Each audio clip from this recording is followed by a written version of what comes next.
going to do a shifting exercise. So first we're going to do glissando. What is glissando? It's probably one of the easiest, you could also argue sloppiest of techniques. Basically it's this, right?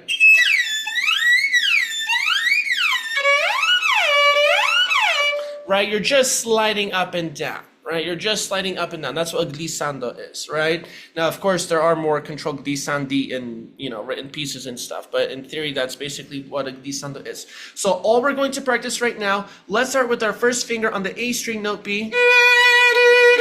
And all we're going to do is we're just going to practice just sliding up and down, keeping contact with the string, but not pressing down to third position. If you've never done shifting before, you don't know where third position is, all I want you to concentrate is move the hand up until the base of your palm hits the shoulder of your violin, right? If you want to go up and stretch, that's absolutely fine. But just, for starter, just try to go until the base of your palm of your hand hits the corner of the violin, the shoulder, okay? And let's just do this, right? I'll demonstrate here.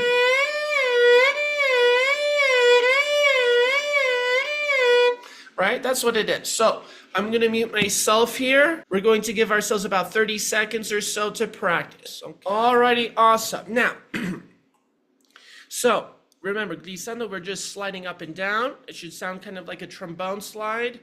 We are gliding up the violin without any pressure, right? So that's how we want to feel when we are shifting, right?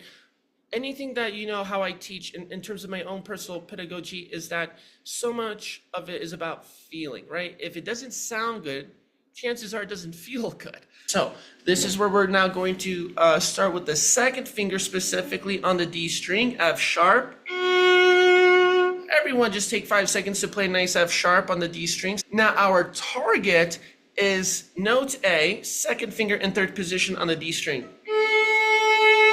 Now again, if you never shifted before, don't worry at all, right? This is just so that we can hear where we're going to, that we have our own understanding, and visually you can see on my fingerboard over here, right?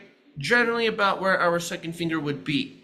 If you want to have another additional reference, think about playing fourth finger in first position. Right? This is the space in where we're shifting to second finger to fourth finger or second finger in third position with 2, right? That's the space that we're going to, right? So for anyone, that's more visual, that's where we're going to. Now, we're going to take this and we're going to glide up on the down bow here. And as you slide up, right, you're going to alleviate pressure, you're going to slide up and then press back down for that target note, right? So it'll sound like this.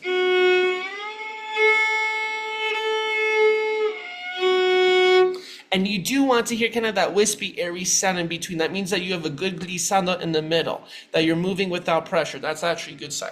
So let's take a couple seconds here and practice this. As you're doing this, I want you to think, okay, if I'm practicing my shifting exercise here and I'm not in tune, I'm not hitting my target note, I want you to focus on your ears, and I want you to be focusing on training your ears to that pitch, right? So you want to be listening for that F sharp and that A.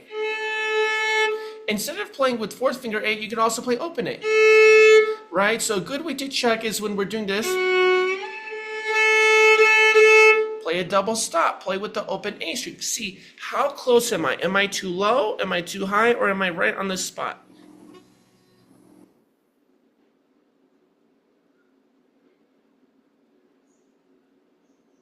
Very nice, very nice. Now, use a little bit more bow, slide a little bit faster with more bow speed here in the right hand. Make sure that remember when we're doing this, remember it's a workshop, when we're doing this, use the space of the bow in your advantage. Remember, the less bow you use for your shift, the tighter it's going to feel, right? So expand the shift, expand the glissando by using more bow. One more time, Teresa. Good. And how does that feel? It feels better to use more bow. Yes. But I just don't ever think about that. Yes. Well, awesome. Okay, that was very, very good. Excellent. Okay. So we'll, kind of go over, bow circles and windshield wipers. So what does that mean? So this is a great, actually, hold on, let me demonstrate here. So bow circles, right? So, kind of like arm circles, right? But it's within the control of the hand. So anytime when we're talking about bowing, it's all about what? Bow control. You guys hear me say this in every lesson, bow control. What is bow control, right? What does it consist of? How do we get it? How do we know if it's good, right? So a couple of things is what I like to do is just this, very rudimentary exercise called windshield wipers. We just hold the bow over here and we literally just pretend it's raining in the car. We're our own windshield wiper. And we're just rotating the wrist here. What are we concentrating on when we're doing this? Well, we want to feel the pressure of our fingers. Where does the pressure go to? As I'm doing this little warm-up exercise, as I tip my bow here, right, do I feel the weight in the pinky, right? Or do I feel it in my index finger, right? As I do the opposite, do I feel the pressure on my pinky or on my index finger? Right? That's what we want to be thinking about. We want to feel the balance. How does it transfer, right? There's no mathematical equation as the bow weight shifts, right? We're not thinking about those things. It just happens, right? But we want to be made aware, right? And the other one with bow circles is I go like this, and I'm literally just drawing an O in the air. Notice I'm not using my arm. All here in the confines of the wrist. All here. I mean, you could do it going up. You could go to your right side, your left side, right? And basically, again, it's an exercise to feel the weight being shifted naturally between the index finger to the pinky and back, right? It should be a fluid motion, right? If it feels staggered, if it feels stuck, if something feels tight, we want to be made aware of those things. We want to make sure that we address those things. Okay, why is it feeling this way? What is happening in my bow hold, right? 90% of our issues when it comes to bow control is just to the bow hold itself, right? Is my thumb curled? Is my pinky curled, right? Or is it like this? If I have anything like this, any type of tension, it's going to lead to, bow control issues, okay? For example, we have Papini's Etude number 5, tempos moderato, and here, you can even see it's the lesson on the minims and crochet. So it's the old English term of saying half notes and quarter notes. Here, right, he specifically says use the whole length of the bow for the minims, for the half notes, and half only for the crochets, right? So let's make this a very targeted approach, okay? Just play the very first line up to this red hash mark over here. We want to make this very focused. Full bows for the half notes, half bows for the quarter notes, okay? Ask yourself about your tone. Remember, that's the guiding principle in our warm-ups, right? How is my tone? Do I have a warm tone, a balanced tone, or am I scratchy? Am I staccato-y?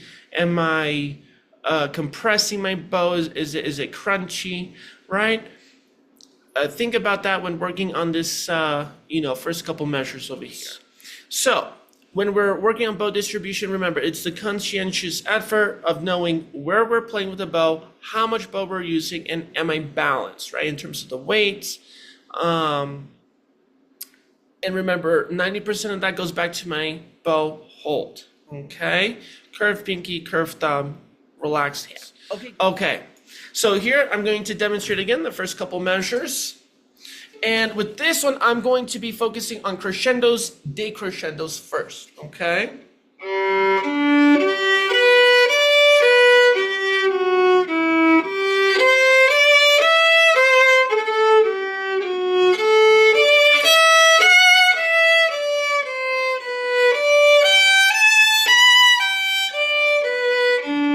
When we are reading music, are there any dynamics printed here? No. Right now, does that mean that Papini intended for us to play without any dynamics and for it to be boring and dull and not showing any phrasing? Of course not. Remember, back in the day, I'm sure I gave this history lesson to everyone. A lot of the dynamics that we see now that are printed are based from arrangers' opinions, right? Based on the editor's opinions, right? A lot of dynamics, you go to some original Bach manuscripts, there's maybe one dynamic at the beginning, maybe. It doesn't mean they play that whole dynamic all the way through.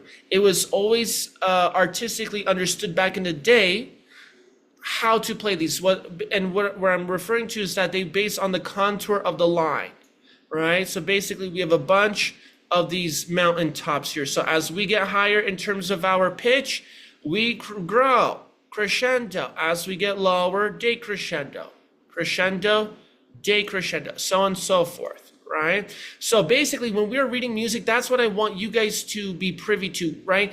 Have the advanced, like pro tip mindset of, okay, what is the contour of my notes, right? If the notation's getting higher, the pitch is getting higher, should I get higher? Probably, right? Same thing, if it gets lower, maybe I should be getting a little bit softer, right? This is how we kind of have this kind of push-pull effect in terms of the dynamics over here. As I'm crescendoing, what's happening? I'm increasing the amount of bow I'm using, right? My bow is getting faster, right? My bow speed increases, I'm using more bow length, and also my pressure increases, right? With my index finger. And then obviously I do the opposite, right? For these decrescendos, as the contour goes down, I alleviate my bow pressure and I use less of my bow, right? So this is how we're now kind of incorporating everything together. So try to focus on all three of those phases here. So this next challenge is basically, we're gonna go, as you can see, we have 4 dots here. We're going to play each of these with 4 dots, and let's just do the very first 2 measures, just the first 8 notes. Now, we're going to do the same thing now, and now we're going to try playing 2-note legatos here, right? So we're going to slur 2 notes, same thing. And same thing about bow distribution. How do I want to be distributing my bow here, right? It's connected. What does this mean? Clue over here is that we need to use more bow, right? So here, whereas before I was here in the middle, probably using, 2-3 inches of bow. Now, for the exact same quarter notes here, I'm going to be expanding the use of my bow, right?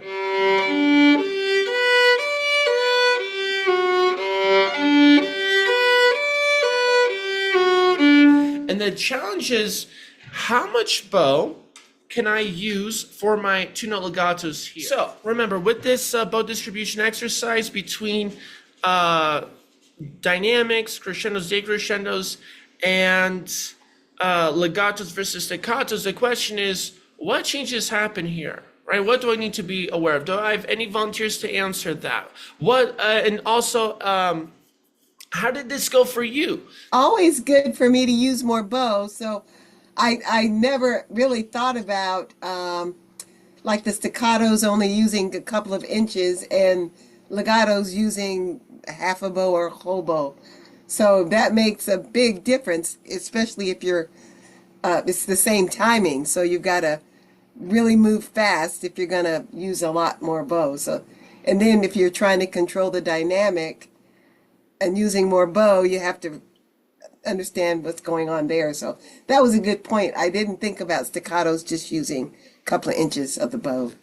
Awesome. Yes. Thank you so much for sharing that. Yes, exactly. So it shows that, with everything that we do, all the different articulation markings, dynamics, the notes that we're playing, the rhythms of the note, right? Quarter note, 8th note, 16th. There are so many different variations of things that we have to think about that our brain has to process when doing this stuff, right? Anytime we're playing all this stuff, it's a lot to think about. And the best way to practice it is that we have to attack one of these elements at a time, and then we combine them, right? But it shows that, in this example, the reason why I chose this is because we're working on quarter notes. The quarter notes didn't change, the notes didn't change, the placement of the notes didn't change, right? And yet you can see how different it is between, the bow pressure, the bow weight, the bow speed, the bow placement, when we change certain parts of the atmosphere in the music, right? So this is why I wanted to engage in our workshop here today. Does anyone have anything that they want to go over? I've been playing violin for at least 2 years now, and this is the first time I've heard of staccato, and I wanted to learn more about it, so... Awesome! Okay. Playing it when we were practicing, so... Awesome! Kaden, thank you so much for sharing that. I'm going to write this down, okay? So you want to learn more about staccato. Kaden is playing a beautiful piece, but it's a Bruno Mars piece, as you guys heard, Count on Me, and it's very, very connected, very smooth, very legato, right? So, but we'll definitely incorporate more staccato, Kaden. Thank you for sharing that. So let's talk about that. Let's talk about staccato then, okay? This would be a good time.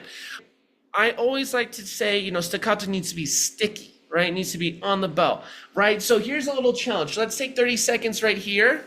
And I want everyone to really exaggerate here on the bow. I want everyone to exaggerate all their bow pressure. see how much bow pressure you can exert on, let's practice here on the G string. Raise your hand if you felt the pressure in your whole wrist and forearm when doing this. Do I have any hands? Okay, Kaden, very good. Raven, very good. Awesome, awesome. Now, who here felt the bow pressure in the index finger? Anyone in the index finger? Show of hands. Yes, Sam? Okay, awesome, wonderful. Raise your hand if you felt the tension, the weights, the strength of your staccato coming from somewhere else. Maybe it's the arm, maybe all the way back in the shoulder. Okay, Catherine. Okay, and Corey, wonderful. So let me ask you this, Catherine, where did you feel it? The elbow. Elbow. Okay, elbow, very good. And what else were you saying? Well, it felt unnatural. Like that's not where I was supposed to put the pressure. So, but it was hard to control. It was hard to control. Interesting. Okay, very good. Corey, what about you? Where did you feel the pressure, tension coming from? My hand. Oh, your hand? Okay, so the whole hand. Awesome, wonderful. Okay, now let's do this again. Now, I didn't say this part last time. We're gonna do this again. Right here, frog, 2 inches. Now this time, elevate your elbow. I want your elbow to be slightly higher than where your hand is resting. Same thing, keep your violins up. Good frame, no violins down here.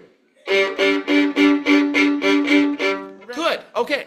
Now, let me ask you this. Raise of hand from where you were feeling the pressure before, if it changed this time. Show of hands, did it change? Good, okay, almost everyone. That is awesome. Now let me ask you this. It changed, right? Keep your hands up if it felt like a better change, whether we had more control, we had better balance, the weight was shifted differently in a more positive way, going into the hand, not out, to the extremity, so like elbow, shoulder. Raise your hand if it was a positive change, positive difference.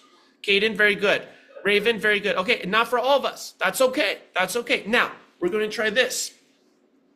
We're going to do same thing, staccato. Now we're going to go all the way here to the tip. Okay, now watch my hand. Only index finger, all the other fingers off. Violins up. And just in the index finger, same thing. See how much bow pressure you can exert. Good, okay. Now, let me ask you this. Did anyone, show of hands, feel any tension pressure not in the index finger? It was still coming from somewhere else. Kaden, okay, very good. Okay, so Kaden, tell me, where were you feeling the pressure? I was feeling the pressure like in the middle of my hand. Put up your hand. Okay, awesome, very good. Now let me ask you this. When you were doing this exercise, how was your thumb? Did you notice it being straight, curled, maybe in between? It was, I don't know, like maybe both. Maybe both? Okay, awesome. Okay, very good feedback. Anytime when we're doing any kind of technique, we want consistency. Now, the reason why I like to always over-exaggerate, so like I was saying, we want to have max pressure here, is because we don't know how much command and control we have in our bow grip unless if we go to those extremities, right? So we don't know how much strength we have unless if I'm telling all of you guys, press, press, press, hard, hard, hard, at the tip and at the frog, because it's going to feel differently, right? It's going to feel differently. Also, a couple things to be mindful of when we're doing this. Well, right, sometimes our arm kind of, droops down. Remember, we want to have the upper part of our arm, right, just as a basic level of understanding, parallel to the bow. So if we're here on the G string, this arm here should be up. We should be holding the whole arm right here in the shoulder. Everything here should be nice and graceful. Right? So we're feeling things from elbow, wrist, hand, different parts of the fingers. So we have to understand, okay, where is this coming from? Right? And then, like I said, 90% of it is what? Bow grip. Go back to the very basics. Is my thumb curled? Is my pinky curled? Is my hand frame spaced out, right, between my fingers? Right? Is it spaced out? Or am I like this?